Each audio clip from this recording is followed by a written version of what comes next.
നിങ്ങളുടെ favourite shows ഇനി ഒരിക്കലും മിസ്സാവില്ല. ഇപ്പോൾ C5 കാണും നിങ്ങളുടെ ഫേവറേറ്റ് ഷോസ് തികച്ചും സൗജന്യമായി. അവിടെ നടന്നത് ഞാൻ പറയാം.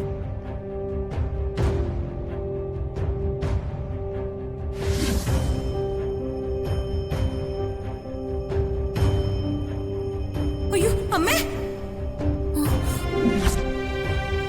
എന്താ ഇത്? നിങ്ങൾ എന്തായി കാണിക്കുന്നേ? എന്റെ കുഞ്ഞിനെങ്ങിത്താ മോളെ.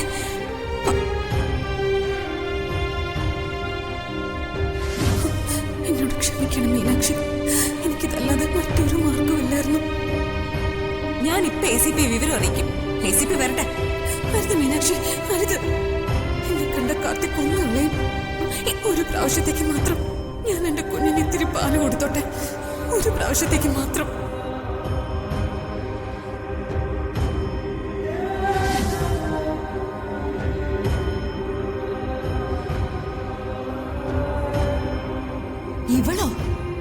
ഇവളെങ്ങനെ ഇതിനകത്ത് കയറി? മാലതിളമ്മയോ ഇവളെ ഇതിനകത്ത് കയറ്റിയത്? മരണമെങ്കിൽ മരണമെന്ന് കരുതി തന്നെയാണ് ഞാൻ എന്റെ കുഞ്ഞിന് പാല് കൊടുക്കാൻ വന്നത്. ഒരു പ്രാവശ്യം, ഒരേ ഒരു പ്രാവശ്യം മാത്രം ദൈവമേ, ഒരേ ഒരു പ്രാവശ്യം. ഇതാദ്യത്തേതും അവസാനത്തേതും ആയിരിക്കും. നിയന്ത്രിക്കാൻ പറ്റാഞ്ഞിട്ട് ഞാൻ വന്നു പോയതാ ദൈവമേ. എത്ര കൊള്ളരുതാത്തവളാണെങ്കിലും ഞാൻ ഈ കുഞ്ഞിനെ പ്രസവിച്ചതല്ലേ ദൈവമേ. ഈ ഒരു പ്രാവശ്യത്തേക്ക് കുഞ്ഞിന് പാല് കൊടുത്തോട്ടെ.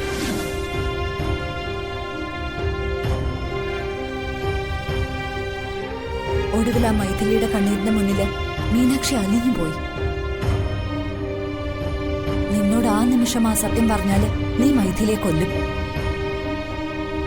അത് അവളത് പറയണ്ടെന്ന് കരുതിയത്. മൈഥിലിയെ വിളിച്ചു കയറ്റിയത് മാലതി അമ്മായിയാണെന്നുള്ള സത്യം എന്തുകൊണ്ട് മൈഥിലി പറഞ്ഞില്ല?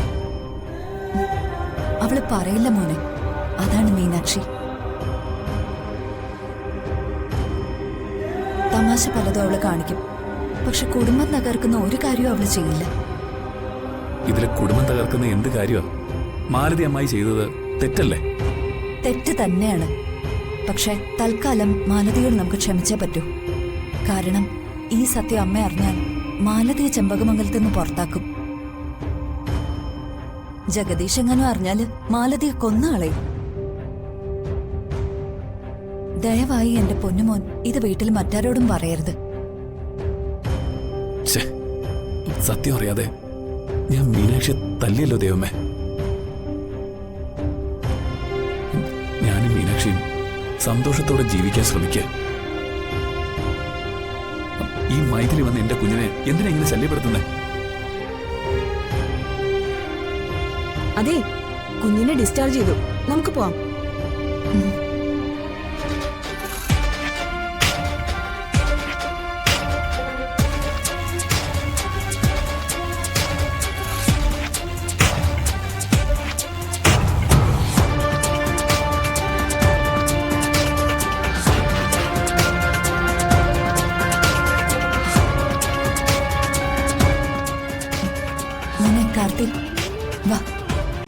ഡൗൺലോഡ് ചെയ്യൂ C5 ആപ്പ്. കാണൂ എല്ലാ എപ്പിസോഡുകളും സൗജന്യമായി.